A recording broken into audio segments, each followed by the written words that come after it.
austerity is going to be with us for at least the next several years under Rachel Reeves' chancellorship. So it's really important to understand how austerity at home dovetails with a policy of increased belligerence and militarism internationally and abroad. The two, I would argue, are two sides of the same coin. So there is a strong ideological aspect to this, of course, that you can possibly persuade some people, some workers, to accept cuts to their living standards if you're constantly ramping up the threat of some foreign country, some sort of patriotic fervour. I mean, this has been done by the British state for years and years and years, going back to the 18th and 19th centuries, never mind the 20th century. So what they're doing today in the 21st century is really no different from an ideological point of view. You point the finger abroad, you say that's the problem, and we all have to, quote, tighten our belts, unquote. Of course, the other connection between austerity and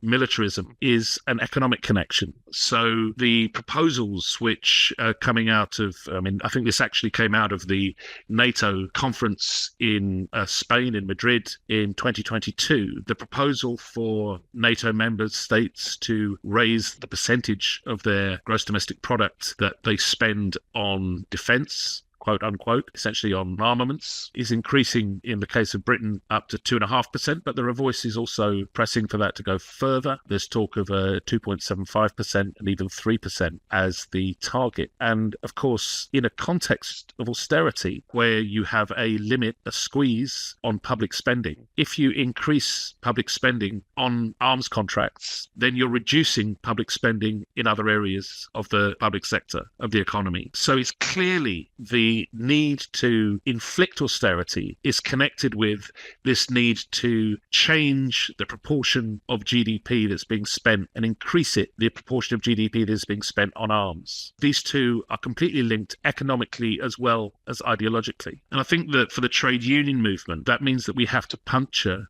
some really major shibboleths. The major one, I think, being that the defence industry provides good quality jobs and good quality pay for workers. And the fact is that Britain's defence industry is very largely dependent on long supply chains with many, many subcontractors. There are not that many directly employed workers working on these contracts. The fact is that what we need are good jobs in sectors of the economy where we have a major requirement for engineering skills, for design skills, for research and development. All of the skills that are being used in the defence industries could be deployed elsewhere. And the arguments that have been put forward historically, even in recent history, 50 years ago, in the Lucas plan for arms diversification, that is to say, to use the skills that engineers have that are being currently used in armaments production and transfer them, what we would now call today just transition,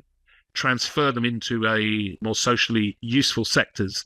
That argument really needs to be made by the trade unions because it isn't going to be made by anyone else. It's not coming from any politicians or any leading politicians that I hear in the British Parliament at the moment. There are trade unions that are making the case in favour of expanding expenditure on armaments production in the name of quality jobs. I think we have to have this argument out in the trade union movement. And in fact, it's been a sharp discussion at a number of recent TUC, Trade Union Congress events and conferences in recent years, with some unions such as the GMB, for example, arguing explicitly in favour of an increase in defence spending. Other unions such as my own union, Unison, a number of other unions opposing that on principle, but also arguing in favour of the need for a strategy of defence diversification. So I think there's a really important connection between austerity and this belligerent foreign policy, which the UK state and the UK government have embraced, particularly in the last 5 years, towards China. And to me, they use belligerence against China both as a justification for cutting public expenditure at home on much needed public services, and also as a shield for increased public expenditure on what is the most corrupt industry in the world, arms production, where politicians, middlemen in the corporate business world